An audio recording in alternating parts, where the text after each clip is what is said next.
पूरी जोरों पर है। बात करें प्रधानमंत्री के संसदीय क्षेत्र की, यहाँ पर प्रधानमंत्री भी मौजूद हैं जो लगातार लोगों के बीच में जनसंपर्क करने का काम कर रहे हैं। अखिलेश यादव भी मौजूद हैं, प्रियंका और राहुल भी मौजूद हैं। ऐसे में लगातार विपक्ष भाजपा पर हमलावर हो रही है।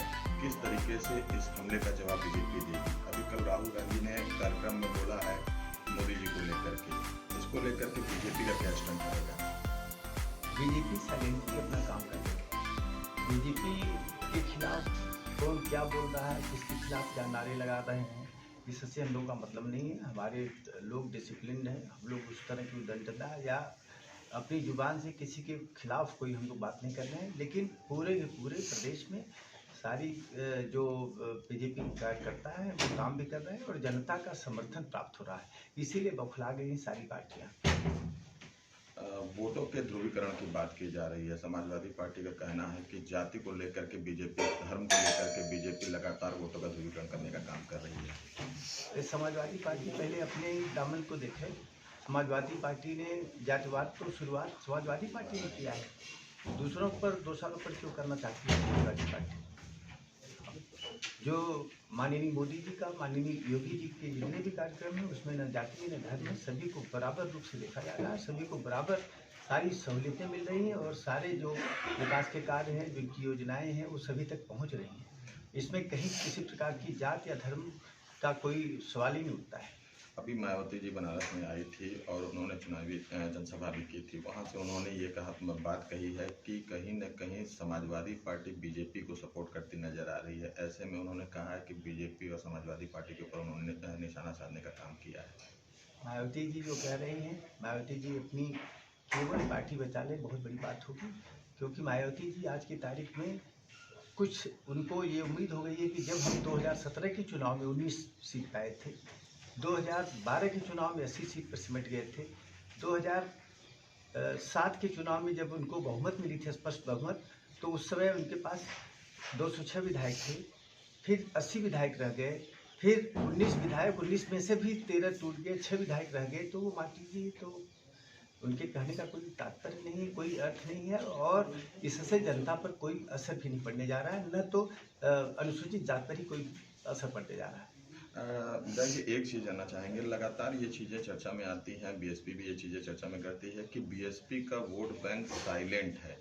ये साइलेंट शब्द कहाँ से उत्पत्ति हो रहा है? ये साइलेंट इसलिए कि अनुसूचित जात पर अगर वो केवल आधारित हैं तो अनुसूचित जात के बहुत सी जो जातियां हैं वो सारे के सारे भारतीय जनता पार्टी के साथ आज की तारीख में हैं।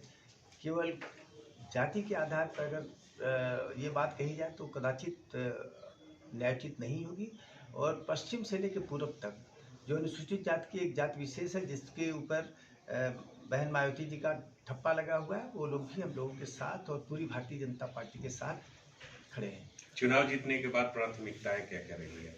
चुनाव जीतने के बाद पहली बात तो माननीय मोदी जी का जो सपना है आत्मनिर्भर बनाने का, उसमें जहाँ कहीं भी लोगों को परेशानियाँ हो रही हैं उनको दूर कर हर व्यक्ति, हर परिवार के एक एक व्यक्ति को कम से कम आत्मनिर्भर बनाना है, वो अपने पैर पर खड़ा हो जाए, चाहे सर्विस में हो चाहे व्यवसाय हो, उसको बढ़ावा देना है।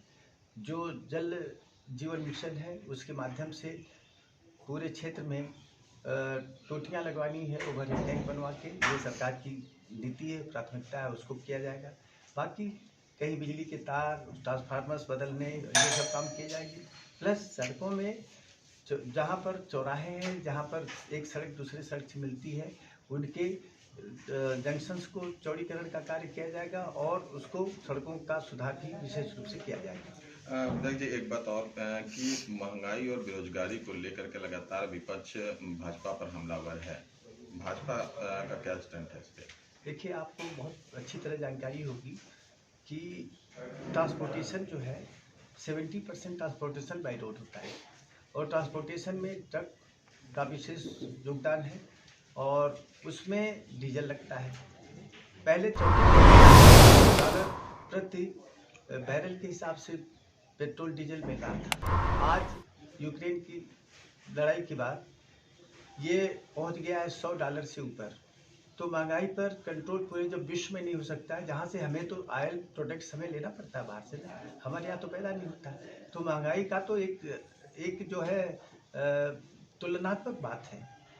जब महंगाई पूरे विश्व में बढ़ाई जा रही है, तेल और डीजल अब बंद हो गया है, गैस बंद हो रही है, या अगर लेना है तो महंगे दामों पर खरीदना पड़ेगा देश को, तो महंगाई तो ऑटोमेटिकली बढ़ेगी। उससे जुड़े ही सारे हमारे इकोनॉमी डिपेंड करती है। सभी राजनीतिक दल इस समय दावा कर रहे हैं, सपा कह रही है 300 प्लस, कांग्रेस कह रही है 300 प्लस, बीजेपी क्या कह रही है? बीजेपी 300 प्लस तो है ही है। ये तो 300 प्लस की बात कर रहे हैं, समाजवादी पार्टी तो 400 सीट की बात कर रही थी। 400 सीट, आप सोचिए, तो इन लोगों को तो पता नहीं, दिन में भी सपने देख रहे हैं, रात में देखते हैं, कब देखते हैं हम लोगों को नहीं मालूम। लेकिन ये जरूर है कि जनता साइलेंटली भारतीय जनता पार्टी के पक्ष में है, और वो भारतीय जनता पार्टी को 300 से ऊपर विधायक चुनकर देगी, ये मेरा पूरा विश्वास है। मंदिर और मठ के सहारे जनता के दिलों में उतरने का प्रयास किया गया है। ये सभी लोगों की अपनी धार्मिक प्रवृत्तियां हैं। सैकड़ों वर्षों से लोग लड़ाई लड़ रहे थे बाबा विश्वनाथ के कॉरिडोर को बनाने के लिए, बाबा विश्वनाथ को मुक्ति दिलाने के लिए। वो माननीय मोदी जी ने किया, इसमें कोई बुरी बात नहीं है।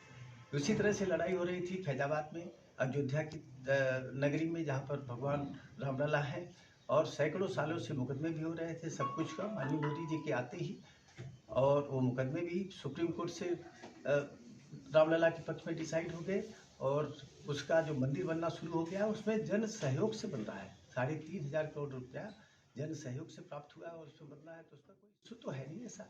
वो तो देश से जुड़ा हुआ है, संस्कृति से हमारे जुड़ा हुआ है, लोगों की आत्माओं से, लोगों की भावनाओं से जुड़ी हुई बात है। एक आखिरी सवाल, भगवान श्री कृष्ण किस पर आशीर्वाद बनाने जा रहे हैं? भगवान कृष्ण हमेशा भारतीय जनता पार्टी पर अपना आशीर्वाद दे रहे हैं, बाबा विश्वनाथ भी दे रहे हैं, रामलला भी दे रहे हैं, इसमें कोई कुछ नहीं की बात है।